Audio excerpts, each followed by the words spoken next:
bamingi ngai célibataire zali kombo na nga te o lelilelele olebi kombo na nga malamu oyemba un jour lelilelele oyemba un jour lelilelele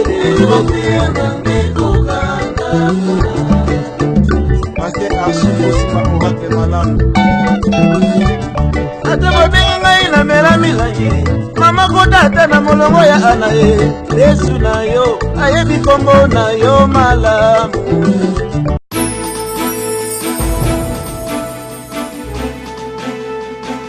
Shalom mes peuples de Dieu. Shalom libota na Nzambe. Partout où vous le suivez. Bipenyo sobosolanda biso. Dans cette émission. Na émission na biso. Bonzambe to soloka. Bonzambe to soloka. La divinité ou l'occultisme. Et dans cette émission. Pe na émission oyo. Nous vous avons promis que vous allez suivre des grands enseignements. To la kakibino bokolanda malakisi minene. Des moments très importants qui vont vous édifier. Na batango pe minene ekosunga bino. Aujourd'hui, lelo nous allons parler tokolobela du thème intitulé na mama na likambo elobi aux frontières de la vérité et de la fausseté. Na bibaka ya bosolo pe ya lukuta. C'est-à-dire que nous sommes entre les limites de la vérité et aussi de la fausseté. Elingi koloba tozali na katikati ya bosolo pe lukuta. La vérité c'est Dieu. Bosolo eza Nzambe. La fausseté c'est le diable. Lukuta eza Satan. Dieu, il est l'auteur de tout ce que nous avons, tout ce que nous possédons, tout ce qui est sur la terre. Nzambe azali mokili ya oyo nyonso tozali kosala na mokili. Dieu, il est l'auteur de toutes les choses. Nzambe azali mokili ya biloko nyonso. Celui qui possède l'original. Oyo aza na makambo ya solo. Mais Satan a la photocopie. Satana azande na photocopie. C'est cela où ça pose des problèmes. Nde esika wapi makambo ezwami. Comme Dieu a l'original et Satan la photocopie. Ndenge Nzambe aza na oyo ya solo, Satana mekola nde. Et surtout que c'est une photocopie électronique. Ndenge ezali komekola lokolo ya ba machine. Comment est-ce que nous pouvons découvrir la fausseté de la vérité? C'est tellement difficile. Ndenge ni tokoki koyeba ke oyo eza ya solo, oyo eza ya lokuta eza pasi makasi. Et pour découvrir cela, pona koyeba makambo ngo, c'est pourquoi nous avons pensé à instituer cette émission. Nde tobanzaki kotiela bino émission oyo. Bien-aimés, beaucoup sont dans les faux. Molingami ebele bana kati ya lukuta. Il y a beaucoup de faux croyants.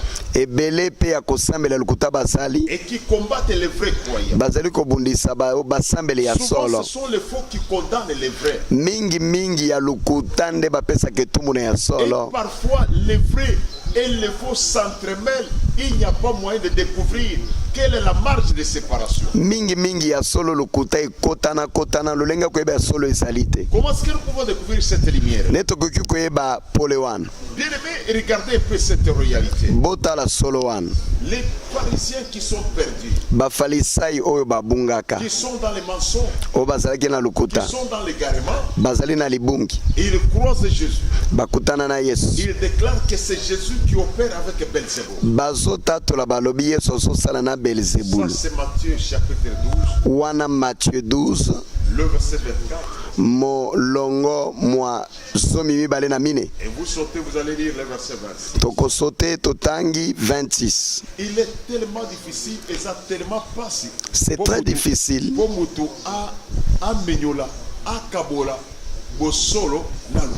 que quelqu'un sépare le vrai du faux.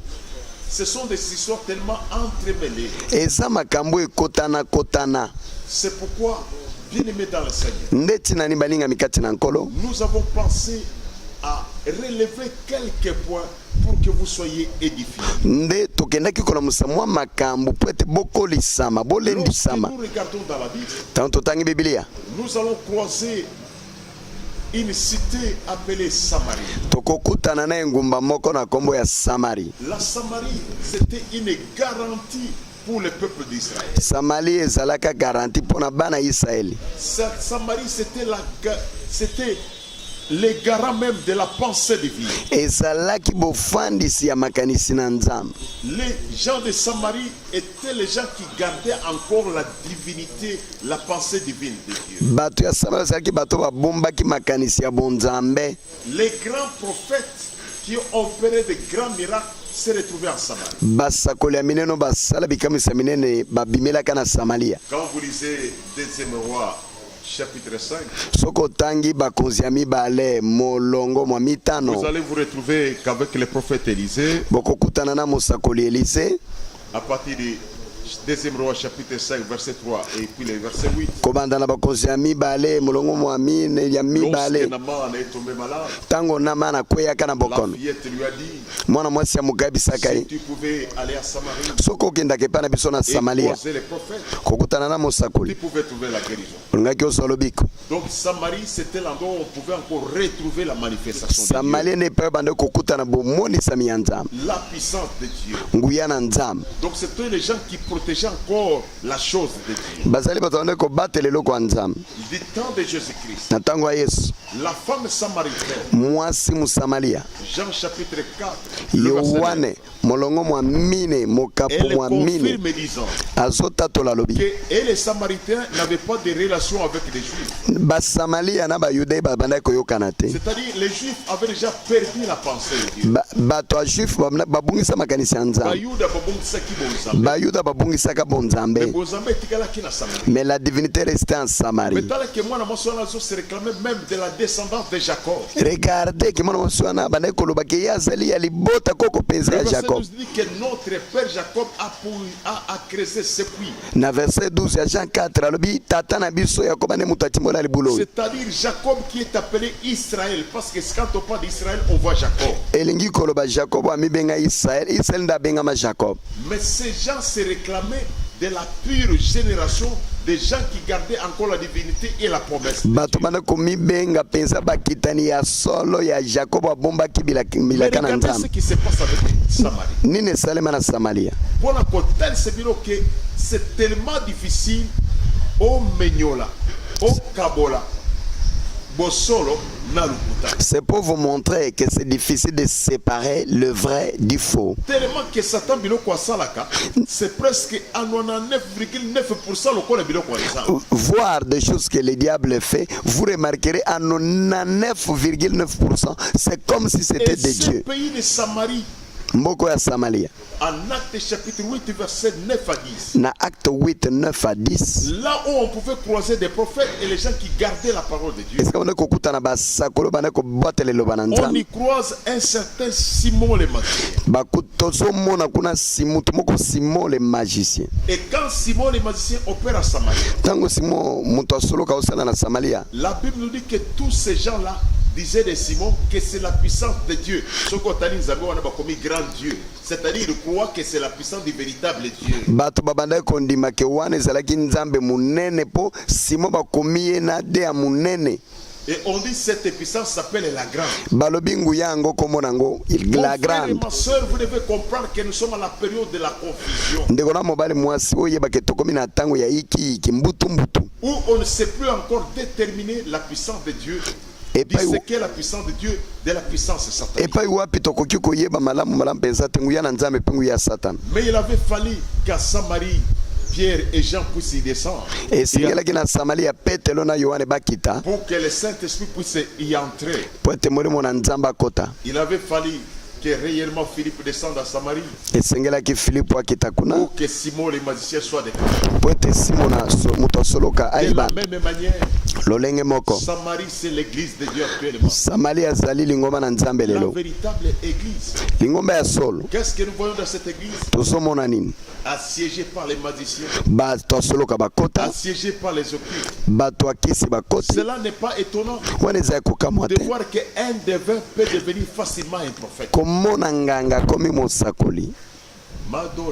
Mandona akomi mosakoli na lingomba. L'occulte, parce qu'il a la puissance d'occultisme, il peut bien prophétiser. Nyoso wana ni nezangu ya solo ke kosunge pweta Est-ce que sokola tout le mala. monde qui prophétise sont dans les frères? Est-ce que bato so ba sokola bana sol? L'homme qui a fait l'espiritisme, c'est la science qui apprend à l'homme à faire parler les esprits dans les choses. Mutu asala molimo ya kubikola nango ezali molimo esungaka mutu pweta amona makambo eba makambo. Spiritisme eza molimo moko esala ke mutu alobisa milimu. L'espiritisme, c'est le fait de faire parler aux esprits à l'intérieur des gens. Donc, un spiritisme peut faire des fausses délivrances. Un homme de mysticisme, un mysticisme peut faire des guérisons. Mais si quoi makambo ezo salema ndengeni tokweba ki oza ya mzambe. Mais ces choses, pendant qu'elles se font, comment saurons-nous où est ce qui est de Dieu et ce qui n'est pas de Dieu? C'est tellement difficile. Avec les yeux charnels, c'est difficile. Ça demande le discernement. Et le discernement provient par la connaissance parfaite de la parole de Dieu. C'est pourquoi Jésus-Christ lui-même dit en Matthieu 13, 27, dans Matthieu 13, 27 jusqu'à 29, Tino 29, il dit laissez le blé et le blé croître ensemble. C'est-à-dire, alobi bisika baloni blé, na bisika baloni ivre, botika yango ekola ensemble. Pourquoi? Parce que misisa ya ivre et kotina blé, misisi ya blé et kotina ivre. Cela tout simplement veut dire laisser l'ivre et le blé grandir ensemble parce que les racines se sont déjà mélangées. Tango zolinga kopikola ivre et kopikola la blé. En voulant déraciner le bleu, vous allez déraciner même l'ivraie. On les laissera tous ensemble. Parce qu'il a dit ça. Jésus nous a dit. Continuez avec les versets. Jésus dit. Il fallait attendre la période de la moisson.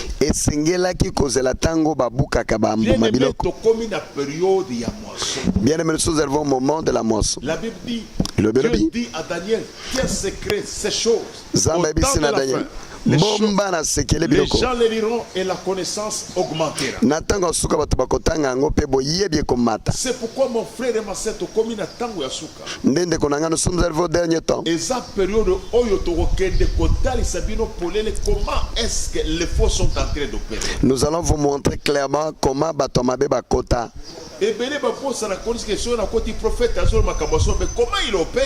Mais plusieurs oublient lorsque vous trouvez un prophète en train de prophétiser du vrai. Mais comment? Or c'était Syromancien. Syromancie signifie la lecture des livres de la main. Mais vous pouvez entrer dans une église. Mais maboko tang boso la kisel boso. Nakati kuna bazo tanga na maboko wana. Sikoya tangi na maboko atangi banzela ya maboko. Abi no zambala kisinga pour preuve ozana potana lokolo. Oso divorcé deux fois. Tu ne sais pas qu'il fait la syromancie au cas que c'est une prophétie. Nakotanga zela maboko akolakisa yo akolakisa kozana pota boyo polo bieze solo alakiso bomo ina yo tu te dis que c'est vrai. Bien-aimé dans le Seigneur. Nous sommes dans les temps difficiles.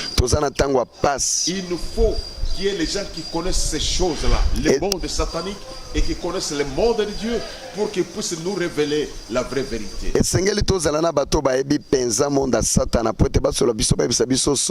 Et nous vous annonçons que beaucoup peuvent prier, mais ils n'hériteront pas le royaume des cieux. C'est pourquoi dans cette série des émissions, nous allons vous parler même des églises dans lesquelles, quand vous vous y retrouvez, vous n'hériterez pas le royaume des cieux.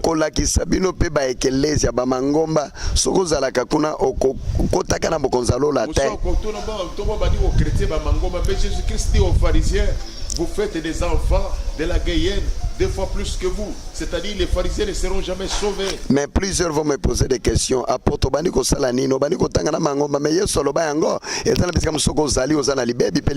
Bien-aimé,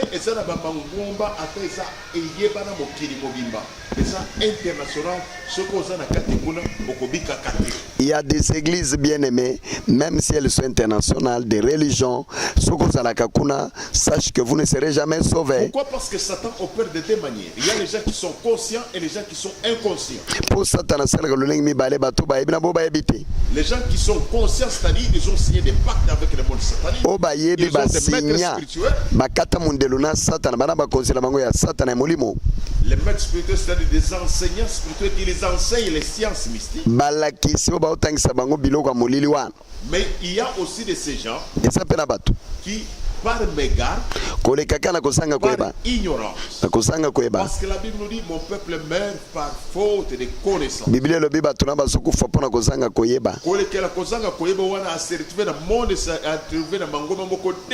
Qui n'ont pas connu de Dieu. Par ignorance, il peut se retrouver dans un monde démoniaque.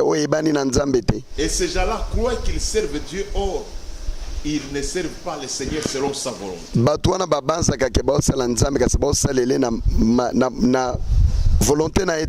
C'est pourquoi l'importance de cette émission est que nous allons vous parler, vous révéler les choses cachées, les choses que vous avez ignorées, les choses qui doivent vous sortir de l'impasse afin que vous creusez, vous puissiez avoir la vérité.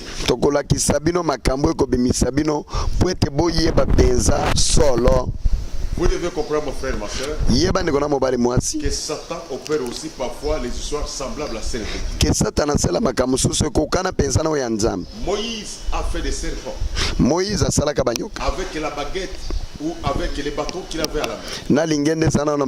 Les magiciens ont opéré de la même manière que Moïse. Ils n'ont pas opéré avec d'autres choses, mais ils ont opéré avec des vers qu'ils avaient à leurs mains. Ils n'ont pas créé des écureuils, ils n'ont pas créé des moutons, mais ils ont créé aussi des serpents. Et la Bible ne dit pas qu'ils ont créé des serpents d'autres couleurs, d'autres sortes. Ils ont fait des serpents comme celles de Moïse. Alors vous comprenez que c'est une confusion. Pendant que Dieu promet qu'il vous enverrait un autre prophète comme Moïse pour le peuple d'Israël. Lorsque vous lisez les livres de Jude, vous allez trouver que Satan s'est précipité les corps de Moïse. Pour faire quoi? Pour créer un prophète et devancer les plans de Dieu.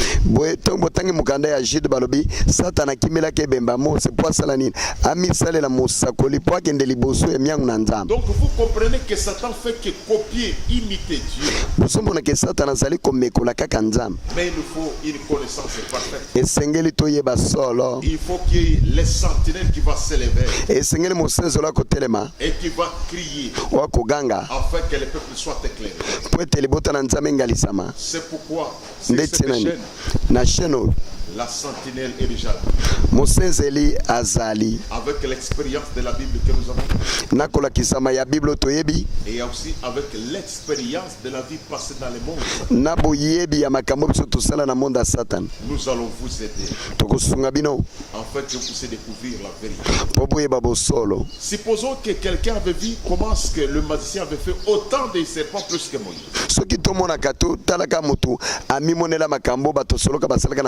Et qu'il était déjà parti.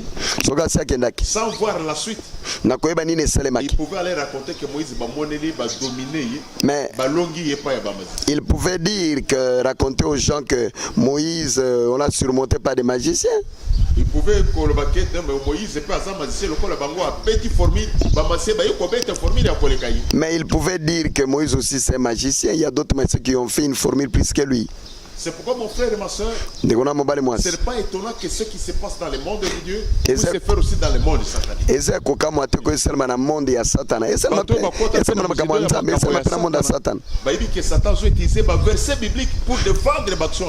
Les gens qui ont pénétré le monde des ténèbres, ils savent que les diables utilisent aussi des versets bibliques. Que Dieu vous bénisse abondamment. Je pense que c'était encore l'introduction. Pour ceux qui nous avaient demandé pourquoi est-ce que nous avons commencé, nous avons déjà commencé. Je crois qu'au prochain numéro, nous serons ensemble avec notre bien-aimée, la présentatrice de cette émission. Qui sera ensemble avec moi. Là, ce seront des émissions partage. Je parle et pose des questions.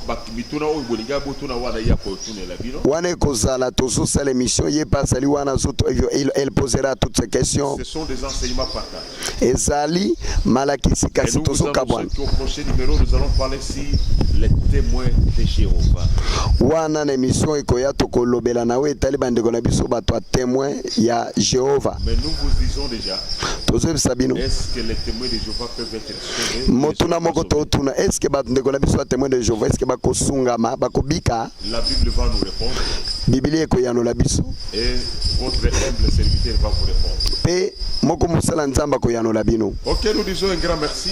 Totondi makasi à notre réalisateur Prince Walesa. Ndeko na biso azali réalisateur Prince Walesa. Et nous disons aussi merci à toute la communauté des amis de Walesa, des enfants de Walesa à travers le monde. Totondi bandeko na biso nyonso ya ami de Walesa na mokili mobimba. Nous n'oublions pas la famille Kadia en Nouvelle-Zélande.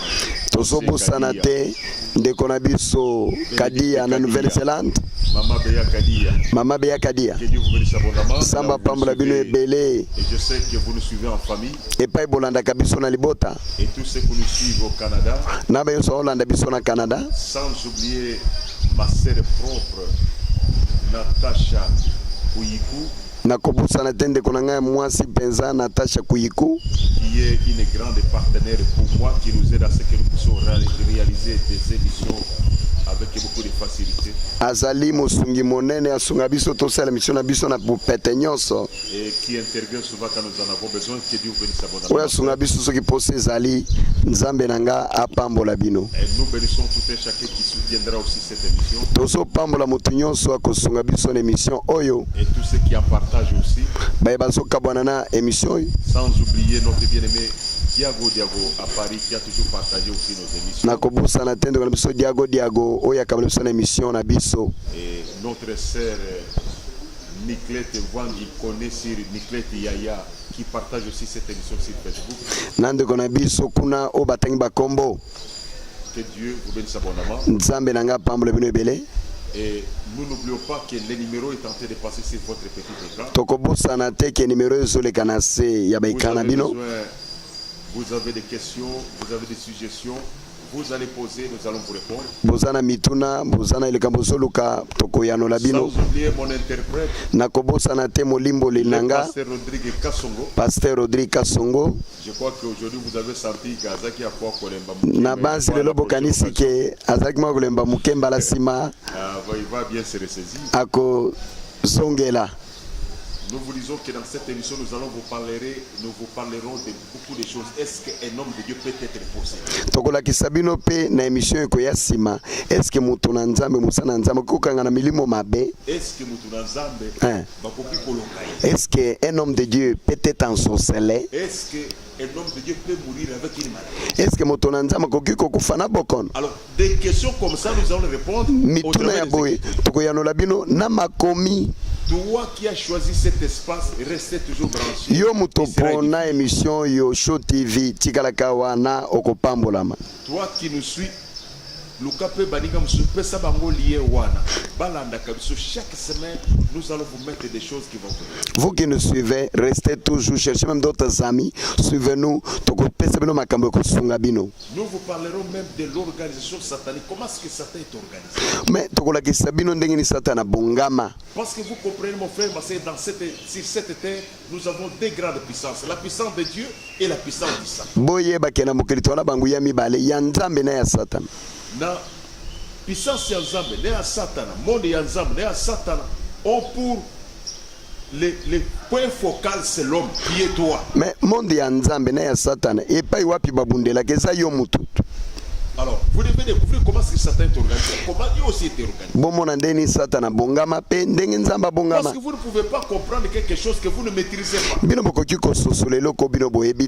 À travers de cette émission, vous allez découvrir beaucoup de choses. Nous sommes pratiquement arrivés à la fin de cette émission. Mais avant de terminer, nous allons prier. Mon frère et ma soeur, nous ne venons pas vous parler par la parole comme Paul dit. toye kolobelebino kana loba ndenge ntoma pola lobaki toya kana masolo ya pamba mais nous venons par la démonstration de la puissance du Saint-Esprit. toye na kolakisa nguya ya molimo mosantu na yebi esiko zalo zana makambo tu es accablé, olingami na makambo tu ne sais plus encore se retrouver, oyebi kokutana wapi tu es aux frontières du vrai et du faux. okomi na bibaka na katikati ya Tu solo as pe prié ya Dieu, lokuta il n'y a pas de changement. osambela nzambe bongama eza te Maintenant tu envies ceux qui sont dans le monde satanique. sikoyo ozali kotiela motema bato bana monda C'est-à-dire tu es satan aux frontières du vrai et du faux. ozali na ebaka na katikati ya solo pe Tu as lokuta abandonné l'impédicité mais la vie ne marche plus. otikaki ndumba bomo ezotambola te Tu as porté le moka et tout ne marche plus. olati mukai oboyi masumu makambo ezotambola te Tu as abandonné la vie de boîte de nuit mais maintenant tu es bloqué. otika bomo ya bahotel babar bomo eza bloke Tu vendais des drogues, tu as abandonné mais tu as des problèmes bana koteka financiers. bangi drogue tala oza makambo ya mbongo Tu es là, tu cherches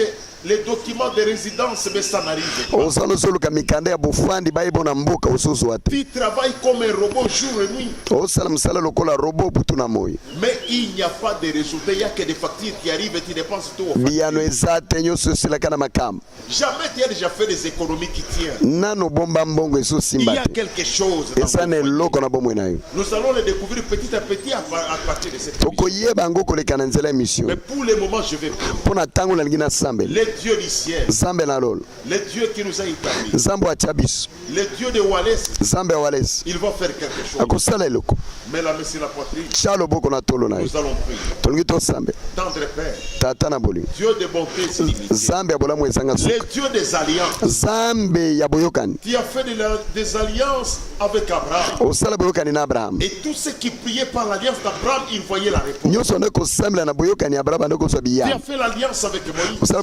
boyokani na Et mosi tous ceux qui priaient par l'alliance de Moïse, ils voyaient ta main. bayonso nde kosambela boyokani ya mosi bande komona Tu loboko as na fait yo l'alliance avec ton serviteur Wallace. osala boyokani na moseno wa Et lesi aujourd'hui même, nous prions sur cette alliance. lelo tozosambela na boyokani wana Nous déclarons maintenant totatola esika la solution, biyano la réponse, biyano la visitation. boyokani La bokutani consolation pour mon frère et consolation pour ma sœur. mpona tuka mobali mwasi Celui qui est possédé, oyo akangima na bilo mabe celui qui est outragé, oyo atingisama na celui qui est sous la makambo pression démoniaque. oyo aza na ngisama Au nom de bademo Jésus-Christ, na kombo na yesu Je kristo déclare la délivrance na maintenant même. tatoli Que le kokangola Saint-Esprit te touche. mulimo na nzambe Que le asimba ye Saint-Esprit te touche. mulimo na nzambe Que asimba le ye Saint-Esprit te touche. mulimo na nzambe Que asimba le ye Saint-Esprit te mulimo na touche. nzambe asimba Que le ye Saint-Esprit te mulimo na touche. nzambe Que asimba le ye Saint-Esprit te mulimo na touche. santa Que asimba tu ye sois délivré. okangola Toi qui cherches des réponses, yo osoloka biyano que les réponses puissent t'accompagner. biyano elanda yo Toi qui cherches le travail, oyo osoloka que mosala le travail puisse mosala t'accompagner. elanda yo Maintenant que le travail te cherche, sikota mosala au esoloka nom ye de na Jésus, kombo na yesu kristo toi qui cherches le mariage, yo osoloka libala que le mariage te cherche, libala eluka au yo nom de na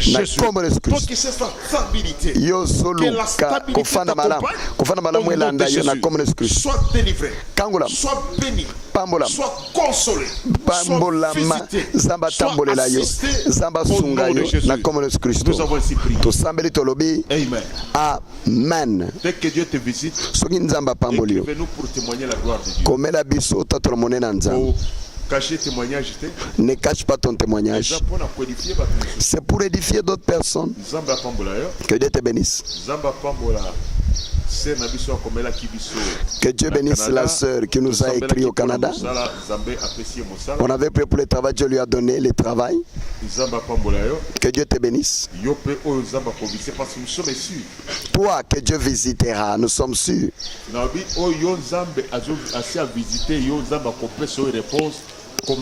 J'ai dit toi que Dieu va visiter, que Dieu a déjà visité. Écris-nous, nous sommes sûrs de ce que nous disons. Vous avez besoin de la prière. Écrivez-nous à ce numéro.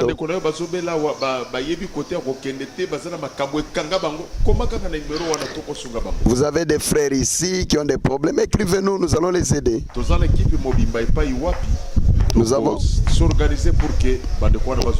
Nous avons toute une équipe mobile. Nous allons nous organiser pour que ces bien-aimés trouvent la solution.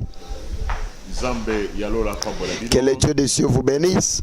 Au prochain numéro, tokomona na numéro ko ya sima émission bino botinga makaka vos critiques et vos remarques, ba remarque na bino ba mitoli na bino nous allons toujours les accueillir tokoyambango pour améliorer le service. po tobongisa musala Au prochain numéro. tomonani mbala sima.